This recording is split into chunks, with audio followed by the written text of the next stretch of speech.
In this video, we will introduce you to the topic of non-invasive maneuvers in patients with tachy and bradyarrhythmias. When we speak about non-invasive bedside maneuvers performed in the emergency room in patients with brady or tachyarrhythmias, we refer to vagal maneuvers, mainly carotid sinus massage and valsalva maneuver, and to the infusion of certain drugs intravenously, mainly adenosine, verapamil, diltiazem, or atropine. We have two approaches to determine the mechanism and pathway of tachycardia and the location of atrioventricular conduction disturbances.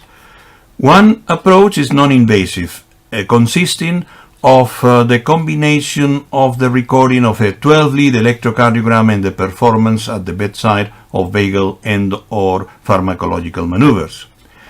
The second approach is invasive, and it is the so-called clinical electrophysiological study that combines intracardiac catheter electrode mapping and programmed electrical stimulation of the heart. In patients with tachyarrhythmias, vagal maneuvers can result in the interruption of tachycardia, usually in reentrant supraventricular tachycardias incorporating the AV node in the tachycardia pathway. In this example, right carotid sinus massage interrupts the tachycardia by producing, as shown in the diagram, block at the level of the AV node, in this AVRT using a concealed accessory pathway. Vagal maneuvers can also result in the production of atrioventricular block with the tachycardia persisting at the atrial level. This is observed in patients with atrial tachycardia and also with atrial flutter, like in the example shown below, in which right carotid sinus massage induces complete atrioventricular block in this patient with a typical atrial flutter and 2-to-1 atrioventricular relation. After vagal stimulation, we see the complete AV block that makes very evident the typical atrial flutter waves. Non-invasive vagal stimulation can also result in the temporary slowing of tachycardia, as it occurs in patients with sinus tachycardia, as in the example shown below, in which we might doubt whether we have two P waves and be dealing with an atrial tachycardia with a block, or just sinus tachycardia. Right carotid sinus massage slows down the tachycardia rate, thus showing that we were dealing with sinus tachycardia. In patients with bradyarrhythmias, vagal maneuvers also play an important role. Thus, they can worsen an AV conduction defect if the level of block is within the AV node. But they may also improve an atrioventricular conduction defect provided the vagal stimulation reduces the sinus rate and the block is either intra-His or distal to the His bundle. This example shows a 3-to-2 second degree AV block in which the first P wave is followed by a narrow QRS complex. The second P wave is conducted to the ventricles with a left bundle branch block configuration, and the third P wave is blocked. Carotid sinus massage prolongs the sinus cycle length from 600 milliseconds to up to 740 milliseconds, and this slowing of the sinus rate results in a 1-to-1 atrioventricular conduction with left bundle branch block. This observation indicates that the site of block is infranodal, most likely at the level of the bundle branches. Pharmacological maneuvers also play an important role in patients with tachy and bradyarrhythmias. Thus, intravenous adenosine, verapamil, or diltiazem can result in the interruption of tachycardia, usually in supraventricular tachycardias based on reentry and involving the AV node, but also in some atrial tachycardias that can be interrupted by intravenous adenosine or by intravenous verapamil. They can also induce AV block with the tachycardia persisting at the atrial level, as observed in patients with atrial tachycardia or atrial flutter.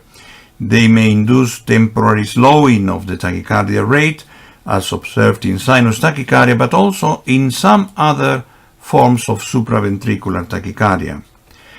These drugs are not recommended to be used for diagnostic reasons in patients with atrioventricular conduction defects, and they can be used to increase the pre-excitation patterns in patients with non-evident or questionable pre-excitation.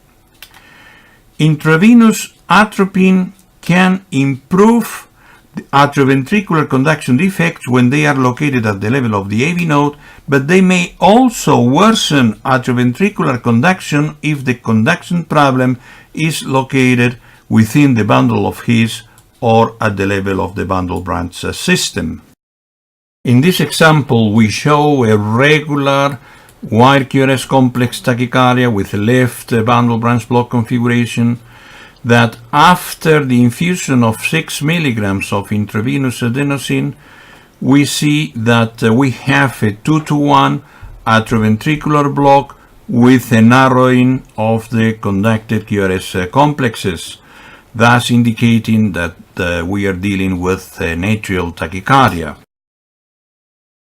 This is an example of a regular narrow QRS tachycardia in which P waves seem to be identified with an RP interval shorter than the PR time. After intravenous verapamil, we see that we induce a 3 to 2 second degree atrioventricular block, thus indicating that we are dealing with an atrial tachycardia. In this final example, we display the 12-lead ECG of a patient with 2-to-1 AV block in whom the conducted P waves are followed by a QRS complex that exhibits an incomplete right bundle branch block with a left axis deviation suggesting a left anterior fascicular block. After the intravenous infusion of 1 milligram of atropine, we see that the AV conduction worsens to a 4-to-1 AV ratio. You should also observe that we have accelerated the sinus rate, reducing the sinus cycle length from 900 or 950 milliseconds to 800 or 760 milliseconds. Knowing the value of non-invasive maneuvers in the diagnosis and treatment of tachy and bradyarrhythmias and how to perform them properly is a must for healthcare professionals working in the setting of emergency medicine.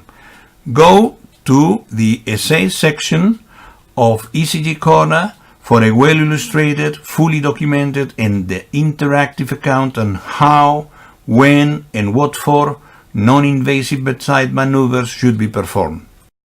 Go and look for this information. We hope that you will enjoy it.